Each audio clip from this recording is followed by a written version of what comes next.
आपने देखा होगा 60 वर्ष के ऊपर के लोगों को भी वैक्सीन लगना प्रारंभ हो गया है। ये 60 वर्ष से ऊपर के लोगों को वैक्सीन लगना और भारत के नागरिकों के साथ साथ दुनिया के अपने मित्र देशों को भी वैक्सीन पहुंचाना, यह एक नया भारत की वो तस्वीर है जो दुनिया के अंदर भारत के 135 करोड़ लोगों की ताकत का एहसास करा रहा है। और उस नए भारत के साथ नए बंगाल को भी आगे आकर की इस अंगड़ाई में सहभागी बनना पड़ेगा। और इसी आह्वान के लिए आज हम सब आपके बीच आए हैं। कल्पना करिए, ये बंगाल के अंदर टीएमसी की सरकार ने, उससे पहले कम्युनिस्टों ने, उससे पहले कांग्रेस ने कितनी बदहाल स्थिति पैदा कर दी है।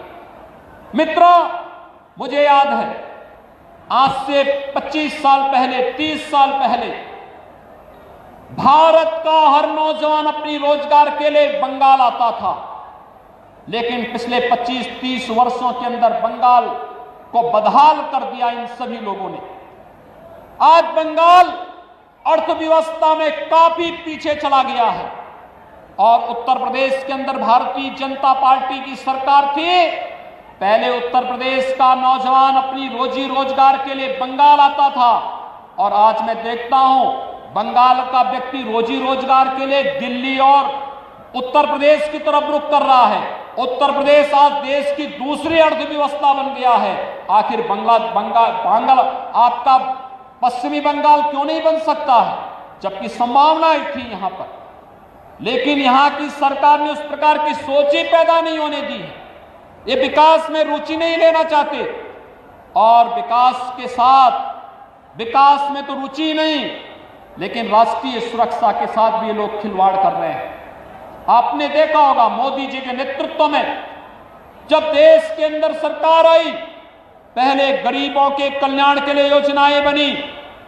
गरीबों के कल्याण के लिए बनने वाली योजनाओं के साथ फिर उन्होंने देश की संप्रभुता को सुरक्षित रखने के लिए कार्यक्रमों को आगे बढ़ाया।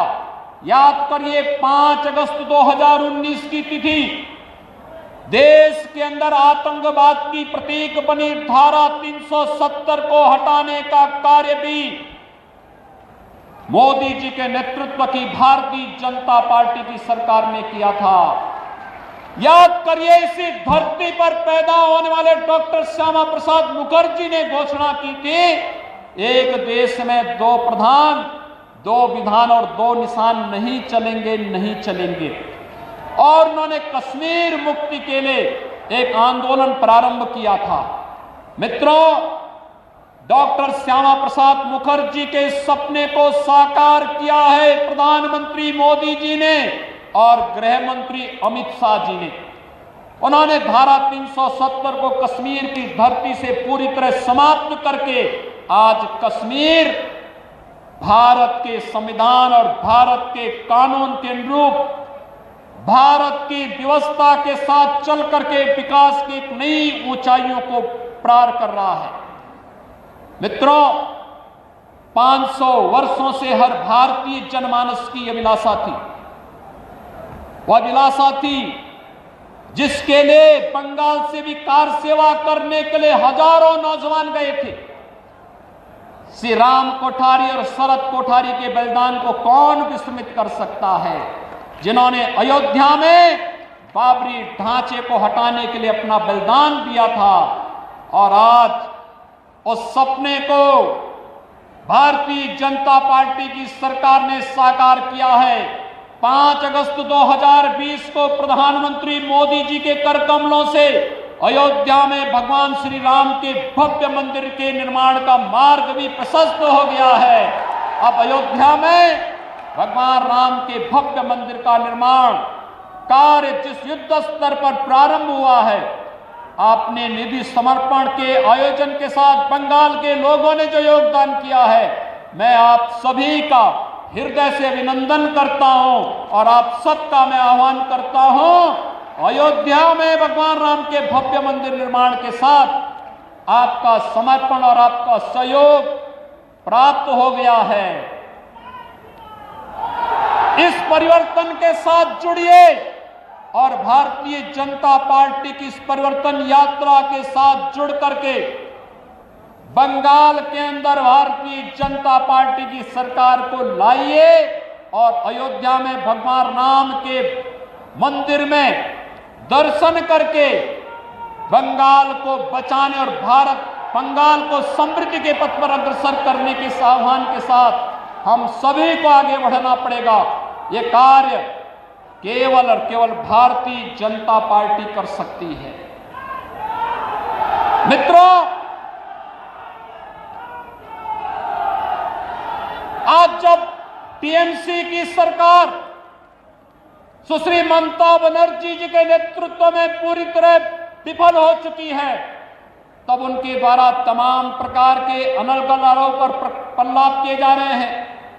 उनके द्वारा जिस प्रकार की टिप्पणियां और जिस प्रकार के वक्तव्य दिए जा रहे हैं, मुझे आश्चर्य होता है कि इतने लंबे समय तक मुख्यमंत्री रहने वाला व्यक्ति इस तेजी के साथ आपा खो दे, ये बड़ी विचित्र सी स्थिति है। उनके द्वारा जिस प्रकार की बातें और जिस प्रकार की वक्तव्य दिए जा रहे हैं, ये बंगाल का अपमान है, बंगाल के नागरिकों के साथ धोखा है। आप देख रहे हैं गंगा मैया तो उत्तराखंड से उत्तर प्रदेश होते हुए बिहार और झारखंड होते हुए पश्चिमी बंगाल होते हुए गंगा सागर तक जाती है। ये गंगा मैया तो भारत की एकात्मता की एक बहुत पवित्र धारा का एहसास हम सबको कराती है, जो एक भारत श्रेष्ठ भारत के साथ हम सब को जोड़ती है। लेकिन आज कुछ लोग हैं जो बंगाल के अंदर रह करके भारत की इस एकात्मता को चुनौती देने की मुद्रा में लगातार अपने राजनीतिक स्वार्थों के लिए तुष्टीकरण की भेंट बंगाल को चढ़ा देना चाहते हैं। हमें बंगाल को तुष्टीकरण की भेंट नहीं चढ़ने देनी है। गंगा की अविरलता और निर्मलता को तो बनाए रखने के लिए नमामि गंगे परियोजना के माध्यम से प्रधानमंत्री मोदी जी के द्वारा कार्य किया जा रहा है, और साथ साथ गौ हत्या को रोकने के लिए भी बड़ा कार्यक्रम हम लोग प्रारंभ करने जा रहे हैं। उत्तर प्रदेश के अंदर कोई गौ हत्या नहीं कर सकता।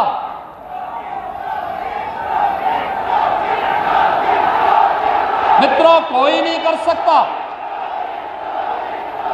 हमारी सरकार 2017 में आई थी और 2017 में आते ही उत्तर प्रदेश के अंदर गौ तस्करी और इलीगल स्लॉटर हाउसेज एक झटके में बंद हो गए। 24 घंटे के अंदर बंद हुए थे।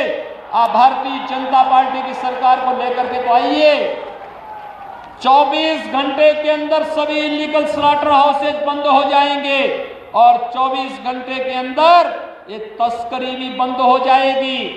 गौ तस्करों को पता लग जाएगा कि गौ तस्करी, इलीगल स्लॉटरिंग और किसी भी प्रकार की अराजकता और अव्यवस्था का क्या दुष्परिणाम होगा। उत्तर प्रदेश के अंदर 4 वर्षों में कोई दंगा नहीं हुआ। किसी पर्व और त्योहार को कोई मनाने से रोक नहीं सकता। कोई भी यात्रा वहां पर आज प्रतिबंधित नहीं है। बंगाल में तो न्यायपालिका को यहां की सरकार से कहना पड़ता है कि अगर उत्तर प्रदेश में दुर्गा पूजा का आयोजन हो सकता तो बंगाल में क्यों नहीं हो सकता है। आपको याद होगा जब दुर्गा पूजा का समय और ईद का समय एक ही साथ पड़ा था, या मुहर्रम का समय एक साथ पड़ा था, तो यहां की सरकार ने मुहर्रम के जुलूस को तो अनुमति दी, लेकिन दुर्गा पूजा के पंडालों में प्रतिबंध लगा दिया था। उत्तर प्रदेश में जब बात आई, उत्तर प्रदेश में हम लोगों ने कहा कि नहीं भाई, दुर्गा पूजा का जो समय होगा उस समय पूजा ही होगी और उस समय पूजा में कोई व्यवधान हम नहीं पड़ने देंगे। और एक भी जगह पूजा के पंडाल नहीं रोके गए थे। लेकिन बंगाल के अंदर बैन किए जाते हैं। पूजा को प्रतिबंधित किया जाता है, भावनाओं के साथ खिलवाड़ किया जाता है, गो तस्करों को प्रश्रय दिया जाता है, उनके समर्थन में सत्ता के यहां पर वक्तव्य आते हैं। ये मुझे आश्चर्य होता है इन सब बातों को लेकर के। ये भारत की आस्था के साथ खिलवाड़ है और भारत अपनी आस्था के साथ कभी खिलवाड़ बर्दाश्त नहीं कर सकता है। और बंगाल की धरती भारत के सांस्कृतिक राष्ट्रवाद की धरती के रूप में अपनी पहचान बनाई है और बंगाल की धरती का यह संदेश एक बार फिर से पूरे देश के अंदर गूंजना चाहिए कि जो कार्य कभी स्वामी विवेकानंद जी ने कहा था, उन्होंने दुनिया के यानी वैश्विक मंच पर जाकर के बंगाल की धरती का एक युवा सन्यासी बंगाल की धरती से यह आह्वान करता था और उनका जो आह्वान था वह भारत को जागृत करने का आह्वान था। उन्होंने इस समय कहा था कि गर्व से कहो हम हिंदू हैं। इस स्वामी विवेकानंद का यह वक्तव्य कोई सांप्रदायिकता का प्रतीक तो नहीं था। स्वामी विवेकानंद का यह वक्तव्य तो भारत को जोड़ने वाला वक्तव्य था। भारत की सनातन संस्कृति को वैश्विक मंच पर स्थापित करने का, वैदिक परंपरा को वैश्विक मंच पर स्थापित करने का एक मंत्र था। स्वामी विवेकानंद इस परंपरा को मैं प्रणाम करता हूं। रामकृष्ण परमहंस की साधना से पवित्र इस धरती ने, स्वामी प्रणवानंद जी की साधना से पवित्र इस धरती ने भारत के राष्ट्रवाद को एक नई ऊंचाइयां प्रदान की थी, जिसने भारत के अंदर देखते ही देखते आजादी के बंदों को वंदे मातरम के इस मंत्र के माध्यम से विदेशी हुकूमत के खिलाफ लड़ने के एक नया जोश और एक नया तेज दिया था। और भाइयों बहनों, एक बार फिर से जो लोग तुष्टीकरण की राजनीति करके बंगाल के सामाजिक और यहां की आध्यात्मिक व्यवस्था के साथ, सांस्कृतिक व्यवस्था के साथ खिलवाड़ करके बंगाल की पहचान को अपने वोट बैंक के लिए नष्ट करना चाहते हैं, उनको मुंहतोड़ जवाब देने का अवसर आपके पास विधानसभा चुनाव के माध्यम से आया है। मैं आप सभी का आह्वान करने के लिए आया हूं कि बंगाल की धरती को हम। नमस्कार, मैं हूं मानक गुप्ता। अगर आपको हमारा ये वीडियो पसंद आया हो तो इसे लाइक और शेयर जरूर करें और हां, हमें सब्सक्राइब और फॉलो करना ना भूलें ताकि आप देश और दुनिया की कोई खबर मिस ना करें। तो जुड़े रहिए हमारे साथ और देखते रहिए News 24।